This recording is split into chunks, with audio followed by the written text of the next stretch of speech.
Cape Henry, Cape Story neighborhood, it has just breached the land and has totally come over land to flood that. Over in this area, we can see how that ridge line is protecting the houses here on the ridge, but it has come through and flooded the houses in here. And we're just below 600 houses now, 580 houses. 7, remember I said Norite got up to 6.9, we'll call it 7. So this is what saw flooding.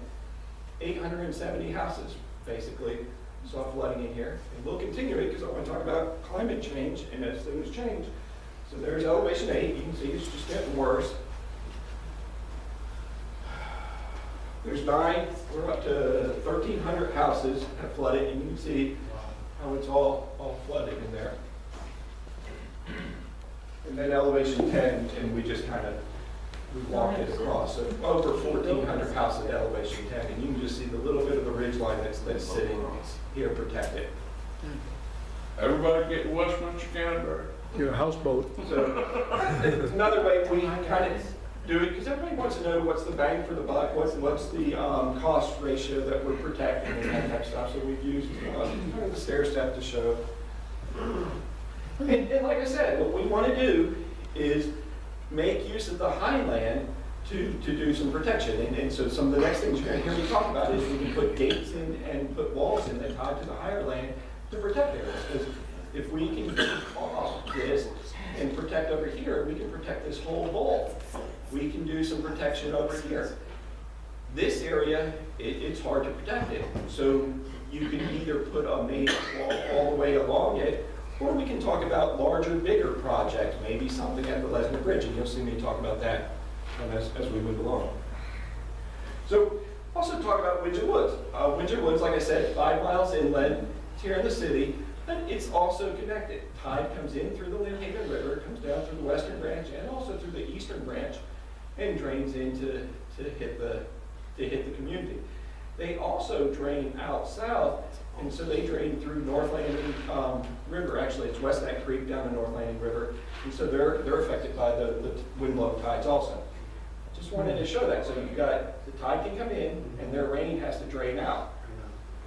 Aren't they a lower elevation too? Yeah. Yep, and I'm going to get into that. Okay, so here they are.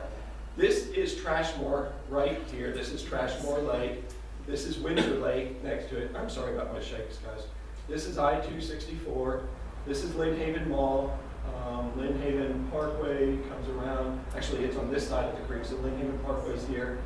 This is London Bridge Creek, connects up underneath I-264 to the eastern branch of the Lynnhaven River. This is Thalia Creek draining down through here. Here's, Holland Road is right here.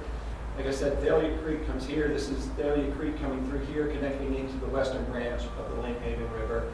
And so we're now going to, just like I stair-stepped you for the Short Drive area, we'll take a look here. So 0 to 2, you can say the water's staying in the channels, and everything's doing pretty good. This is 0 to 4. We're starting to see the water starting to breach some of the channels. We can see how it's coming on to Bow Creek Golf Course. Through the systems here, it's starting to come out. And it's even starting, well, this is, okay, it's all still staying within the channels. Nothing's really come into the pipe systems yet. Now we see 0 to 6, and we can see how that water's coming up into the neighborhoods. If you're here in the Northgate Pecan Garden area, you can see the water has come through our pipe system, flooding the roads, and unfortunately already flooding houses. You can see over here on the London Bridge Creek, it's coming over, starting to flood Bow Creek. Over here in Windsor Woods, it's coming into the roads, and if your house is below elevation 6, it's coming in and saying hello to you in your house also. Ouch. So there's 8. There's just one. That's a great place to build. Now, you know, I didn't put the slide in here, but we've got aerial. The state took photos back during the 50s, the 20s, and that. A lot of this land right in this area was marsh. But what you can really tell from the aerial is there were farm fields here. There were farm fields here. The farmers weren't farming this. And farmers aren't dumb. The reason no point to farm it. But location, location, location. I mean, we were building I-264. This is right in the heart of our city. Even today, this is a great location to be in, except for stormwater. And that's, this water comes in flood. So I'm gonna bring up some other stuff. What ideas we look at is, can we stop that tide? Can I put something here to stop that water from coming in? Can I put something Just here? gonna go somewhere else. And can I put something here? There is always the talk about retreat, but you have to think, you know, for a lot of, for North Carolina, and if you live along the Mississippi River and that, there's higher land, so you can move to it. We don't have higher land, so if we're retreating, we just are retreating and turning areas and having less land that we can live on. So these are community decisions we have to talk about. I don't have the answer to it, but if we want to maintain land, then we need to look at adaptation strategies. What can we do to protect the area, and then what can we do to provide additional protection for the houses? And I'll get into some slides, and that's why I grabbed some slides from sea level rise. Okay, and there we had elevation 10, which, you know, is just massive. So we like to use the color charts, red being the highest or the most to worry about, most extreme, and then walking out. And so that we can kind of use to show the critical areas. I walked you through Hurricane Matthew, and this was just showing what some of the rainfall. These are our different gauges. We were still using our gauges on our fire stations, so that's why you'll see these are all talking about our fire stations and the rain data. Like I said, on average, we saw, well, the 12 and the 12 and the 5, what's that? That gets you 27, 29 inches of rain we saw over the 45 days. So what I like to tell people also, with our rain gauges and our tide gauges, this gauge from USGS was right here at the Lesnar Bridge. So we saw a peak elevation of 4.2 during Matthew on October 9th. We then saw at I-264 a peak elevation of 5, and then down at Dam Neck Road, that's Dam Neck Road, we saw a peak elevation. This is Dam Neck next to London Bridge, just west of London Bridge and Dam Neck intersection. We saw a peak elevation of 7.2, and then down, all the way down here by the Pungo Ferry Bridge, we saw an elevation of 1.26. Matthew was a rainfall event, and it was just the water trying to drain out. So when you start saying water at I-264 was 5 and water at Dam Neck was 7, this water was even higher because water flowing by gravity has to build up a head pressure to push itself out. So quickly we can see Matthew saw, during Matthew we saw in Windsor Woods, Princess Anne neighborhood, we saw an elevation of upward of 8 or 9 to get that water to drain out. And that matches right up with all the houses that reported to us and told us they flooded, and just let you see, you know, when I was showing you elevations on the previous, why we just not only step up to elevation 6, but we need to go higher because we need to understand how that water is building up to drain out. So just summarizing everything I said, matching it all up, that's what we saw, the 5.3, the 5.4 at I-264, the 7 down at Dam Neck. This is the elevation, the rainfall we saw, and this is just the color mapping of doing it. But using that, that's where we talk about, if I can block it here, I can block it here, and I can block it somewhere by the Lynn Haven Road, I can protect this. So we'll get into some slides. You want to stop the water from coming, you want to collect the water behind it, and you want to pump it out. And we'll get into some good slides here to explain it. And this, just summarizing, this is what we're kind of using to explain to the people in Windsor Woods, Princess Anne, some of the concepts in that we're looking at as we move forward to do these improvements. One thing you've heard rumors on, and it's true, we are looking at Bow Creek Golf Course, because over in Windsor Woods, we have Lake Trashmore and Lake Windsor that we can store water in. And I'll talk a little bit more how we can do that. But you can see there's really no water bodies to speak about in the Princess Anne Plaza neighborhoods. And we need that same storage. The same storage we're seeing here, we need that storage here. Because you have to be able to store the water. You can't just say, I don't want the water, and just throw it downstream, because now you're just flooding people downstream. And so, yes, it would be job security for me, because it'd just create another project for me. I can't really do that, you know, being. You have the lakes.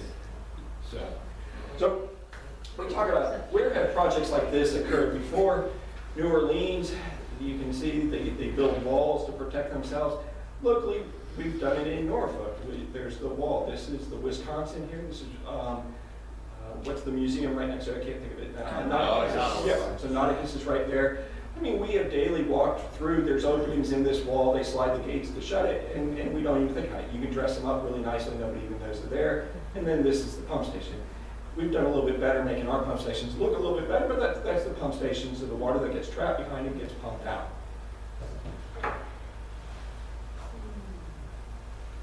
So locally, Rosemont Forest, we built a pump station. This is Indian. I'm broadcasting live, so it'll Okay. should shut off. Okay. Sorry. No problem at all. So Indian River, want me to wait or? This is going right. There we go. Okay. So Sorry. No problem at all for me. That train- Indian River Road is right here. This is the pipe that drains through it. This drains into Stumpy Lake. Stumpy Lake receives water, oh my gosh, what's it? It's 1,000 acres or more that drains to it. What we have found, the water slowly drains through, and Stumpy can rise 2 or 3 days after a major rainfall event. That water's still trapped in Stumpy, and it drains backwards and fills up all of the lakes of Rosemont Forest. I'm getting the neighborhoods, Rosemont Forest neighborhood. Those 4 or 5 lakes of Rosemont Forest, that water draining back, it's taken away their storage. So if another rainfall comes, they have no storage, and now their roads start flooding, and about 8 or 12 houses started flooding in Rosemont Forest. So we're able to use, these are called sluice gates. We can shut the gates over the pipes, and we can stop that water from coming back in. So we have a motor here that can put the gate up and down, and we also have a sensor here so we can keep an eye on the water elevations in Stumpy Lake.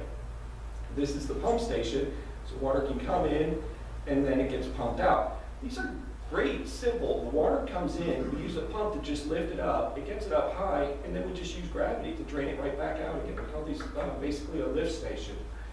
We set these what do I want to say, animation little screens up, because there's a lot of data that comes in, and this just makes it easier to understand what the data is saying to you. So here we can, in this screen, tell what the elevation is out in the lake. We can tell what the elevation is approaching and what the elevation is in the wet well. Same thing here. This is telling us, these are telling us what the elevations are out in Stumpy. And so we can quickly see what is the system doing. Now we run through all the what-if scenarios, so the station is smart. The station is saying, with this data, what do I do? What do I do? We don't want the poor boots guy out there trying to figure out, well, what should I do? We want to have worked all of those systems, all those scenarios out, so the system's already doing it. Now, these red are representing the generators, because typically during a stormwater, power is shut off or has been shut off. So in either way, we count on that having no power, and we have the generators. One thing we learned is the big generator, to turn these pumps, burns a lot of gas, and they're not running all the time. So we use a little generator to just keep the lights on, to keep the computers running, and then it tells the big generator to turn on when we need to turn on the pumps. I think the guys told me when we did 16th Street and 42nd Street pump stations for the ocean front, and we built those pump stations with the Corps, the generators we have in there can burn through like 80 to 100 gallons of gas an hour. For the type of power we need to run those. So that's why we have smaller generators, just keep the lights running and the computers running. So, but again, like I talked about, these are what the gates are. These are a couple. We'll see some other examples, but we do this right now for Rosemont Road. Now with Matthew, so much water fell during those 45 days that Stumpy was high, Stumpy overtopped Indian River Road. And we have photos of about 6 inches to 12 inches of water around our pump station here. And our pump station just turns itself off. And that's one of the fail safes you put in there. We don't want to run our pumps when all it's doing is just circling water. It is just circling water and doing nothing for the system. So we turn it off so we don't burn our pumps out, and can wait till the water goes down and then we turn them back on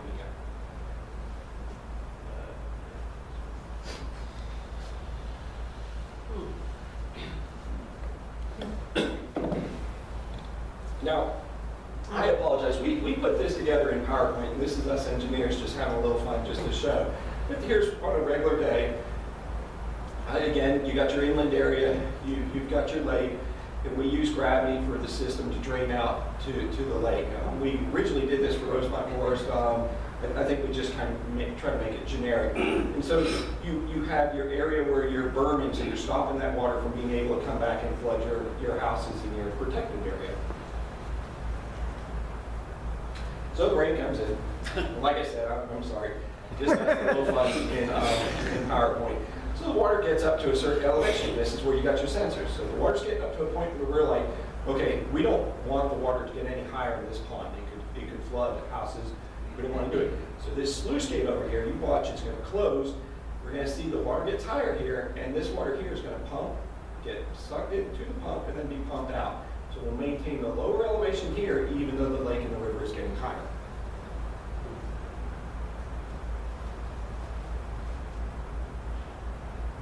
So there's just the basic animation. The pump is pumping, the gate closed, so water can't come backwards in the system. The water's getting higher in the lake, but we're protecting this area. So examples would be when the Lynn Haven River, because we're having a nor'easter or a hurricane in the water in the Chesapeake Bay is pushing it in, we can protect those areas inland. Storm stops, we keep pumping, and everything goes back to normal, and we stay in the normal conditions. This is good to explain to people because a lot of people are worried when we talk about we're going to put a gate across Thalia Creek or across London Bridge Creek. They're worried that I'm going to build a dam and never allow the water to flow back and forth. We're going to leave the gate open so the system can continue, that tidal flushing can continue occurring, and only shut it in preparation for a big storm or if the system starts seeing too much water and it needs to shut it. So it's still going to stay brackish, the fish are still going to be able to swim back and forth, it's just there for the day or 2 days that we need the protection. This is just something Michael Baker put together for us. We went to the Virginia Lakes and Watershed Association conference this week. They put this together. I like it. The Corps calls it the burn, pond, and pump condition. Like I said, we build a burn, and that includes the gates along the channels. The water gets ponded behind behind the burn, and you have to do something with it, otherwise you're going to flood yourself, and so you pump it over. So you have your tide gates and your flood barriers. The gates work interactive with the additional stormwater storage you need behind it, and then you use the pumps to pump it out. And your pumps can lower the water and keep it maintained. Now, one of the things we've learned, so say we're connected tidally, if we can, during a low tide, so we take advantage of the gravity draining the water out, and then shut the gate, we can use that lower water surface elevation in the lakes for extra storage. We can then turn the pumps on, and we can even artificially lower the water elevation in our lakes to get even more storage. And I've got some slides to show that. So these are some ways that we're using to increase our storage capacity. So, normal day, water level fluctuates in our lakes, and so this is at low tide, and so we can see our capacity here. High tide comes in, here's your high tide, and it's taken away all this extra storage capacity that we had. And so then if it rains, we've got minimal storage there, and if it exceeds that rate, we're breaching the banks and we're flooding homes. So what if we shut the gates and don't allow the tide to come back in and steal that storage from us? Then we've got this additional storage that's there to handle bigger rain, and that's what you hear us talking about. Oh, okay, yes. So that's what I wanted to just say. We can maximize our storage, and we have a couple of the lakes. Rosemont Forest, we can do that, and then I guess up on the Lynn Haven on Shore Drive, we have some gates. We can shut those gates early, and that's where you hear us going into using more gates to give us that extra storage capacity. So some concepts we put together to talk about it. This is